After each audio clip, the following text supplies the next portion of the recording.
Hello, everyone. How are you? I hope you're having a wonderful day.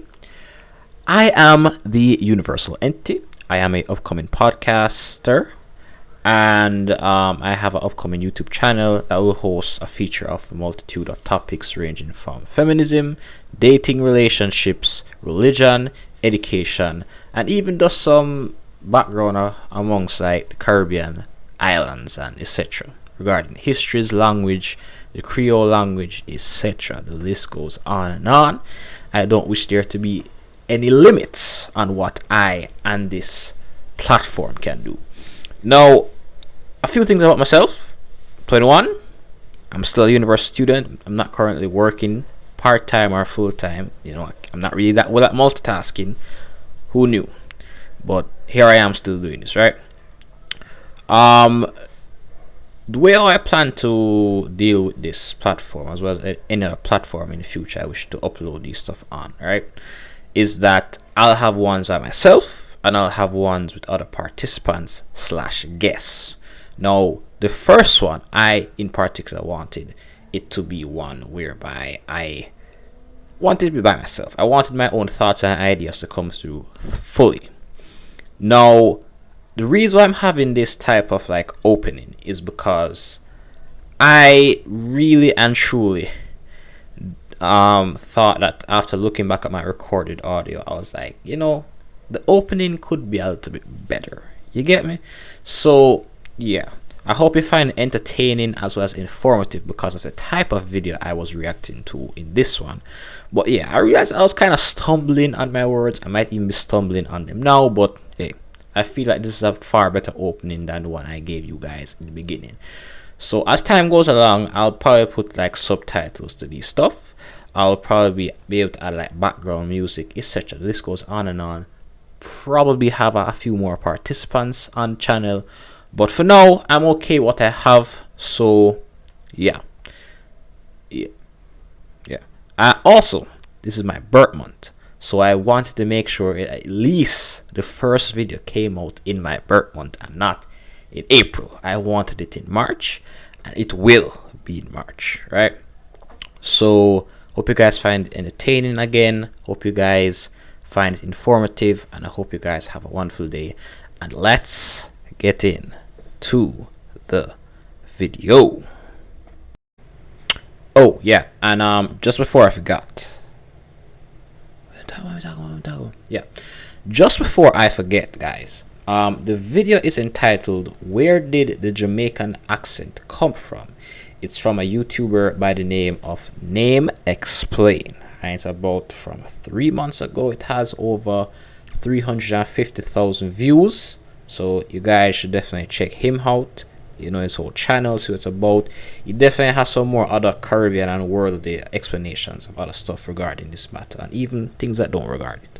But point is, great channel, you guys should check him out. However, because I'm a bit curious about where the Jamaican accent came from, because I'm one of those guys that likes to get to know my roots and those type of stuff, this is like the perfect video to at least begin on, because I'm pretty sure there are going to be some people, some entities, as I should say, from overseas that won't necessarily understand where my Jamaican accent is coming from, or the Caribbean accent, but they're still going to be like, I still find this guy's channel very entertaining. So yeah, hope you guys have a great one. Check him out, and let's begin. Yeah. The various accents of the Caribbean are loved by many for their chill, laid-back vibe. To many people, the definitive Caribbean accent has to be none other than the Jamaican accent. This accent is deeply popular and has become linked with the likes of relaxing beaches, Rastafarianism, and of course, reggae music. One Bob Marley to many may be the most beloved proprietor of this accent. Of course, this accent and this nation are way more than just a series of tropes and stereotypes stereotypes that I just laid out there, but I'm sure you understand where I'm coming from with all this. The Jamaican accent is one that is loved by just so many people. In fact, Big 7 Travel, whoever they are, listed the Jamaican accent as the world's 17th sexiest accent, nestled between the Yorkshire and Danish accent. That puts the likes of Bob Marley with the likes of Sean Bean and Mads Mikkelsen. Pleasant company to be with, that's for sure. Away from its relaxed vibe, however, Jamaica is an island with a pretty interesting history,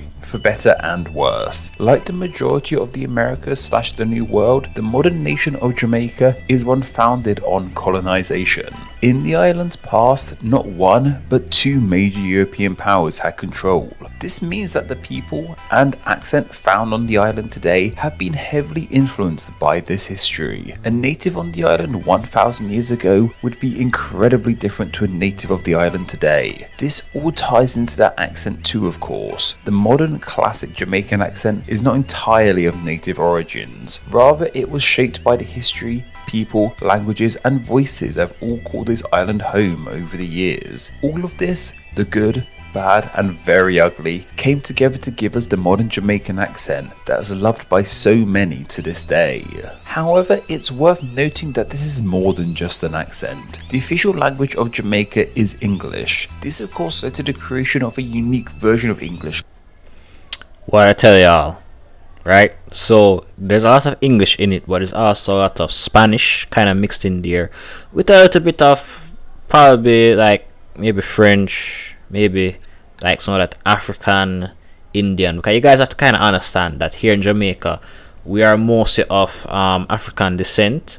However, there are a few people, such as in like the more maroon settlements, that are kind of like have Taino-ish background, ethnic backgrounds, and there are a lot of us who are at this current stage mixed.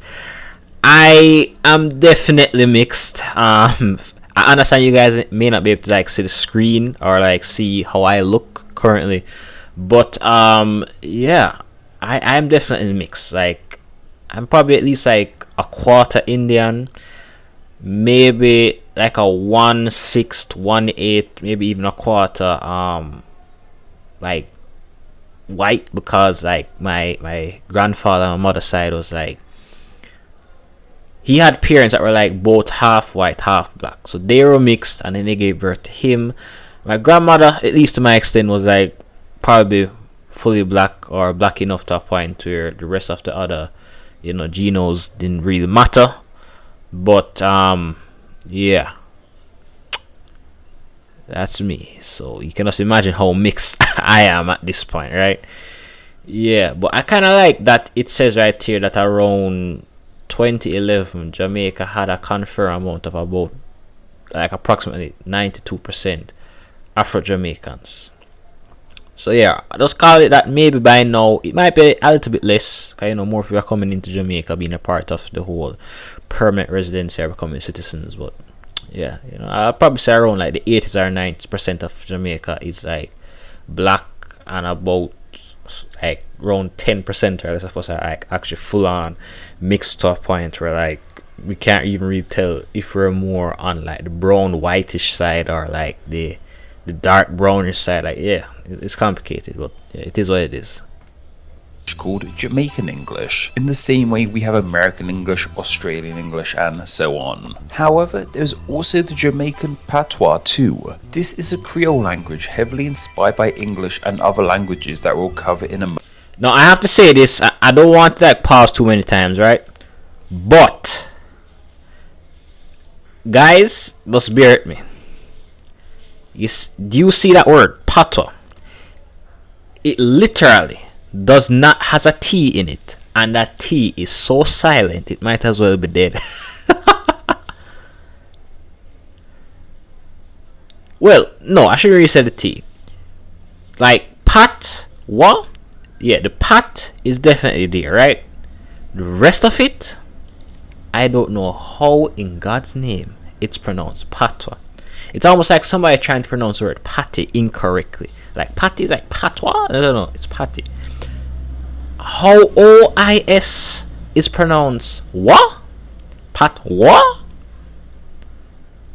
The world may never know, but hey, that's what we're here to find out today, right? Yeah.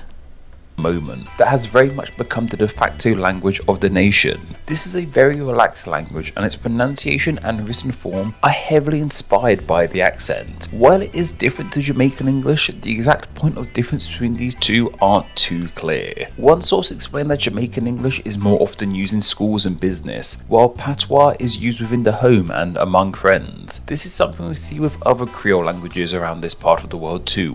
While that may be what language is like in the nation now, it would take quite some time to reach this point. The first humans that settled the island were the Taino people. It's believed they came from South America to the island around 2,500 years ago. They spoke, among other things, a language now referred to as Taino/Classic Taino. As to what their accent would have sounded like, we don't seem to know. However, it's safe to assume that they may have sounded somewhat similar to other native tribes of South America, as that's where they came from initially. While they were the first humans to settle the island, it does not seem like their accent had a particularly strong lasting effect on Jamaica, other than a few words like guava in example, a fruit grown on the island. Why is this the case? Well, it's because when the Spanish discovered the island for themselves, they made pretty quick work on the native Taino people. The Spanish used them as slave labor and even more horrifically killed and tortured them. Many of the Taino that escaped these fates would often go on to perish from diseases that the Europeans brought with them that the Taino had no natural defenses towards. What the Spanish Empire did to the Taino people was truly horrendous. This is why their accent and language has had such a small impact on modern Jamaican.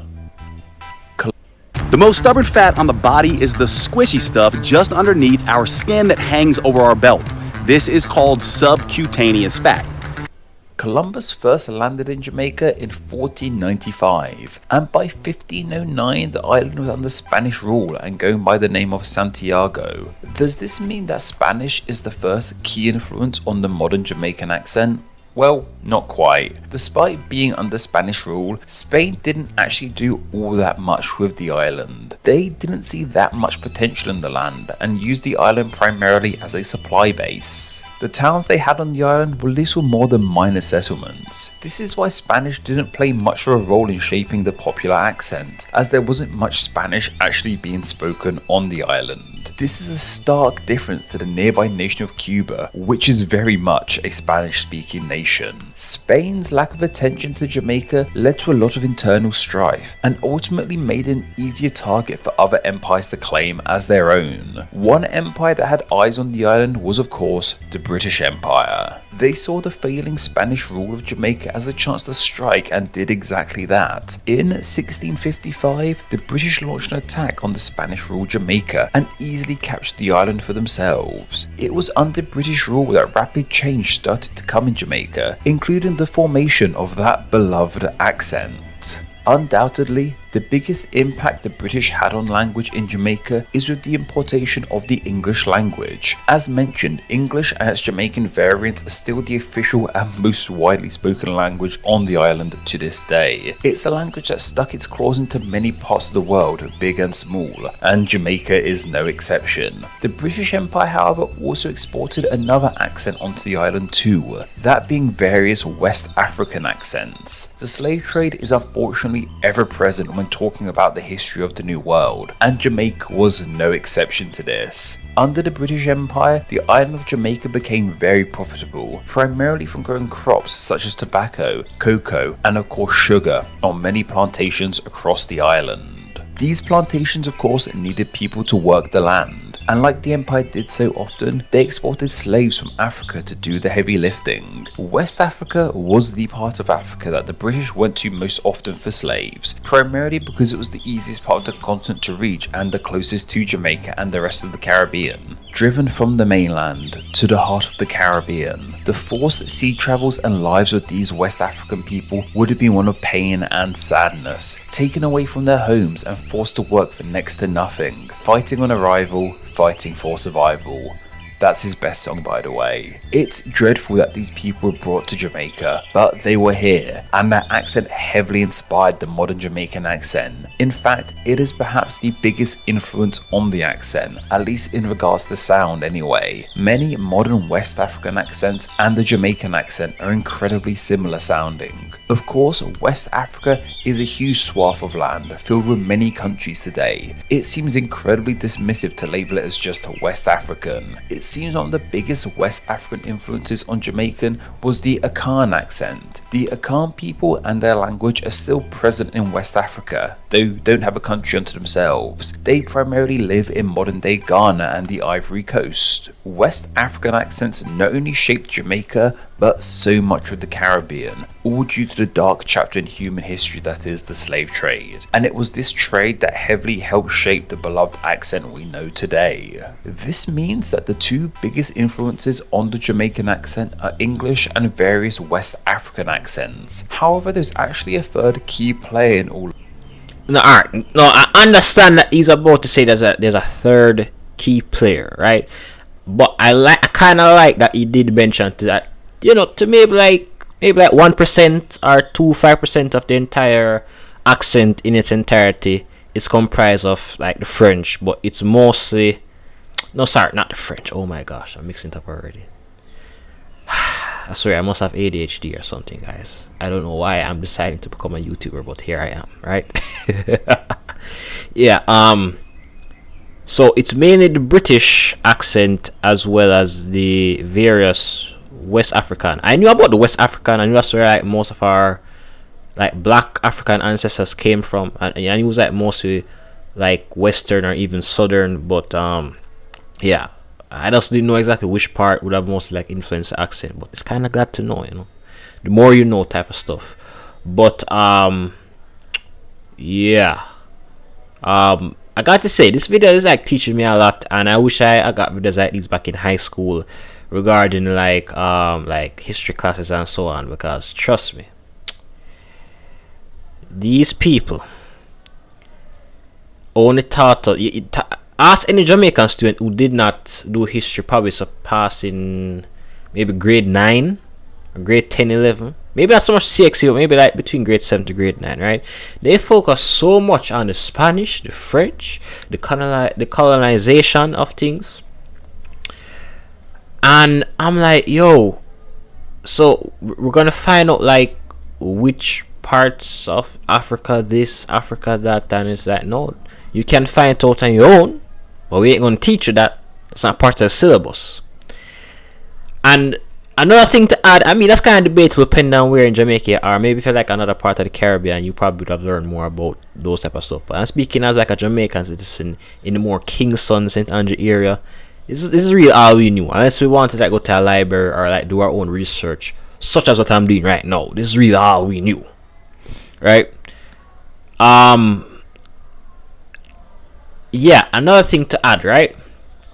I have to somewhat disagree with the viewer. I do agree that for the more urban settlement sections of Jamaica, or like in the more work environment, you do have to use more standard English.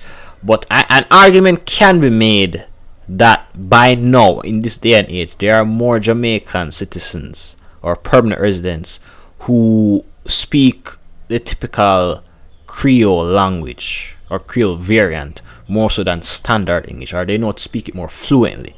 Because I'm telling you this, guys, there are lots of people across this country who are poor, who probably don't have any work, or have only 1 and 2 family members in their entire household of maybe like 4, 6, 7 members who are like actually working. And it's a bit debatable as to like stuff regarding like whether most of Jamaica or even 50% of Jamaica can confidently speak standard English if they were to go to like say the US embassy or the British embassy. You get what I'm saying? Like, there are a lot of, sometimes if I get that we're a population of almost 3 million, and maybe about 1 million of us can probably actually speak fluent standard English. The rest of us, that we understand it, whether we can speak it that well, again, it's debatable. Because I'm sitting in a more urban settlement side of Jamaica, so maybe in the more Clarendon sides or so, they understand it, but they still kind of have like a twang into them. So we call like when people kind of speak standard English, but there's still a little bit of that Creole coming out. So it's like you kind of lose track of some parts if you don't understand what the person is trying to say. If you're not like a native, or you're like born to somebody from the Caribbean, you get what I'm saying? So it's like, it's a whole sidetrack thing, but yeah. There's some kind of point us. I kind of disagree. I actually believe at this point that most Jamaicans, even though a lot of us do speak standard English, I would say most of us understand it, whether we can speak it that well as to like get a green card or a visa or like an English test. Totally different story. Of this. It's one I had no idea about but found extremely fascinating, that being the Irish accent. Irish is seen as being one of the key influences of the Jamaican accent, and as I said prior to researching this video, this is something I knew nothing about, and I just find it so interesting. So do I. So do I. So do I. So do I. Irish? Irish? Oh my gosh. Oh my gosh. Irish? I mean, I can probably kind of see it now that he's saying it though, but dang, that's not, I wouldn't have thought about that realistically. Gaelic and the Caribbean are not two things I really see as being connected, but here we have it. It's more than just the accent too, it seems. Irish and Jamaican culture are seen as being pretty similar too. These are two island nations, both characterized by outsiders as having pretty laid-back demeanors. But how did such a large influx of Irish people arrive in Jamaica? Well, unsurprisingly, this is another dark chapter in world history. As mentioned, when plantations started sprouting up across the island, the British needed workers, and before they brought over West African slaves, they brought over Irish people. This was under the rule of Oliver Cromwell. Cromwell is a particularly disliked figure in Ireland, and this is one of the many reasons why. Many of the Irish sent to Jamaica were convicts, but not of crimes severe enough to be sent across the Atlantic for. However, other Irish people did migrate to Jamaica out of choice. Suffice to say, the climate of Ireland is just a bit different to the climate of Jamaica, and most of these Irish people would not have ever experienced such extreme heat. This heat led to the death of many of them. Many of the Irish forced to this island became known as redlegs, due to the impact the sun had on their fair skin on their legs. Cromwell's solution to the Irish not being able to withstand the heat was to, instead of sending adult convicts over to Jamaica, was to send Irish children over instead. He believed that children, due to being younger, would be able to adapt to the heat better. Cromwell sent around 2,000 10 to 14-year-old children from Ireland to Jamaica. Like I said, he's not a very popular figure in the Emerald Isles, and it's easy to see why. This led to Ireland having a huge impact on Jamaica, including Irish place names and surnames being pretty commonplace, even to this day. Around 25% of modern Jamaicans also claim Irish ancestry. For better and worse, the Irish were in Jamaica, and they would be followed by the West Africans. Over the years, these two groups of people would intermix and live among one another in Jamaica. The accents of Ireland and West Africa, along with a heavy dose of British English from their British Empire rulers, would go on to form what we know today as the modern Jamaican accent. It wouldn't be until 1962 that Jamaica achieved independence. While no longer under British rule, Jamaica found itself heavily influenced by another English-speaking nation, the USA. This was all due to proximity to the land. This has led to American English being another influence on the Jamaican accent, albeit a minor one. So, to answer the question in the title of this video, where did the Jamaican accent come from? Well, it came from an awful lot of places. From my tally, around 6 languages/accents played a role in creating the modern Jamaican accent. 3 of those being a major influence and 3 of those being a minor influence. Those 3 major influences are British English, various West African accents, and Irish. And those 3 minor influences are Taino, Spanish, and American English. The bloodshed and slavery in this nation's past is undoubtedly unfortunate, and something that should not be glossed over. I really hope I've done a good enough job emphasizing that in this video. I have another video about British and Spanish place. Alright guys, so listen, yeah, I don't know why that felt weird to just talk. Maybe because I allowed it to go on for like more than 3 minutes or so, it kind of felt weird that I just come back. But yeah, I kind of put stuff on the back burner, guys, so like for future references, if you like hear something go by and it's like, you know, I think that's a good thing, why is he not speaking on that? It's mostly because like, you know, I just put things on the back burner until I feel like I want to just like talk about it. Because sometimes I just realize that I'm just pressing the pause button too often, and I'm like, nah, I kind of want the audience to like get a real intake of like what the YouTuber is saying. So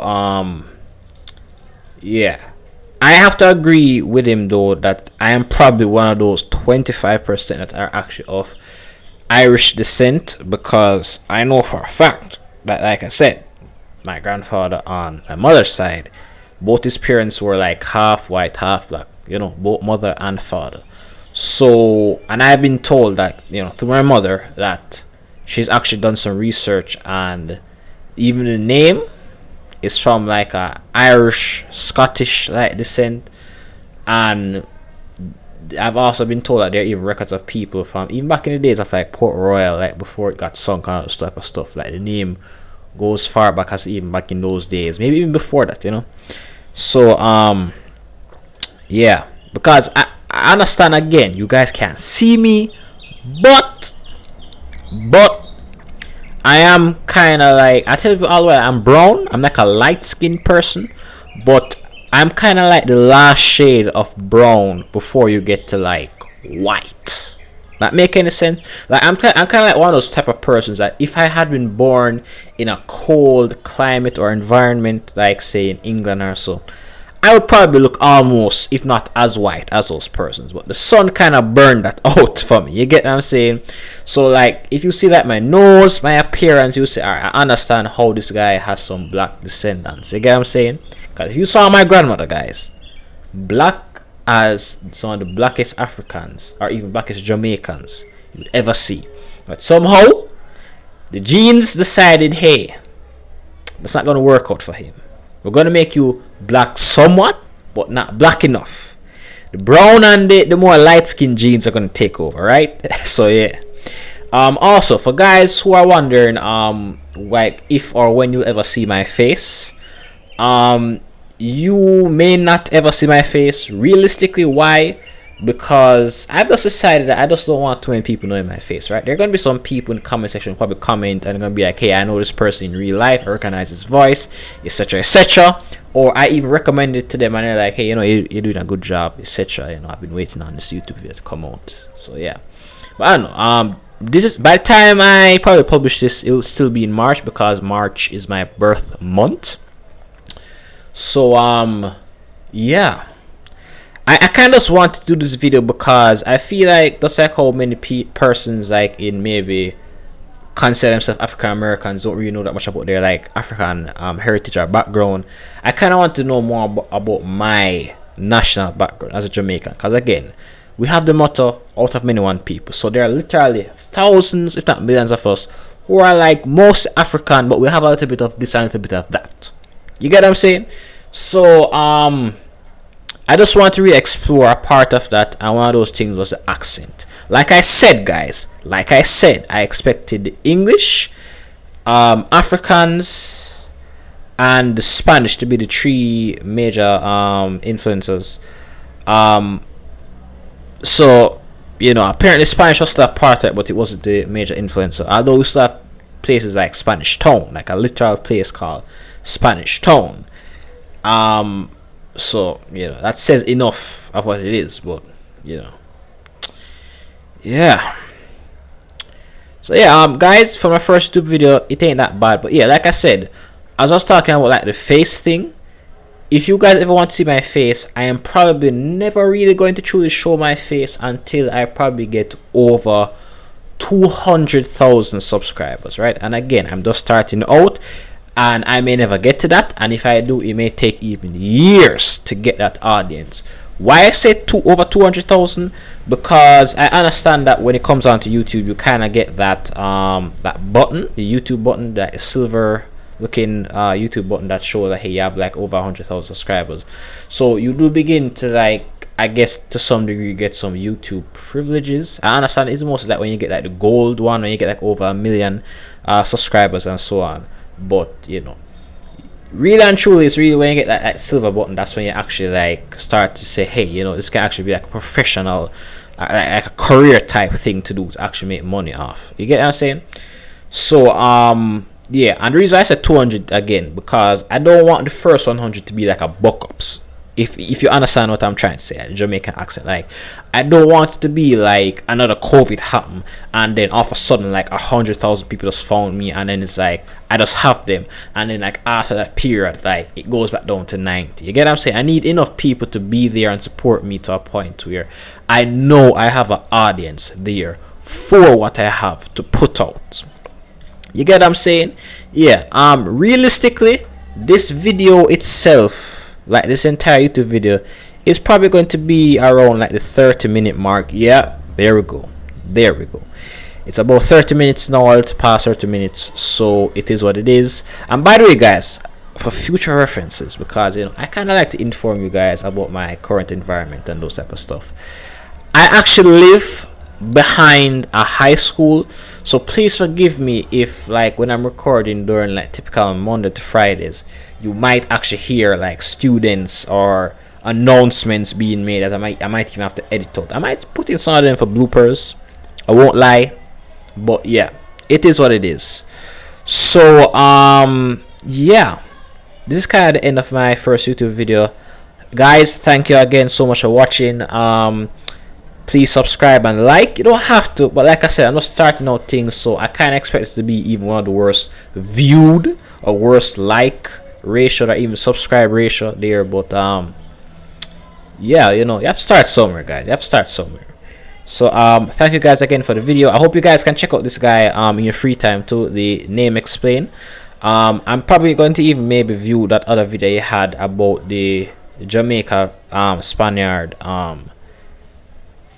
sorry, what was it? Yeah, Jamaican and Spanish names in Jamaica. Yeah, English and Spanish names in Jamaica. Yeah. Because trust me, I'd very much like to know how Spanish and all that stuff are still standing today, even though we're most influenced by African, Irish, and you know, British accents and you know culture. But it is what it is. It is what it is. So thank you guys again, and have a great day, have a great week, a great month, and a great year, my universal entities, and I, the universal entity, signing out.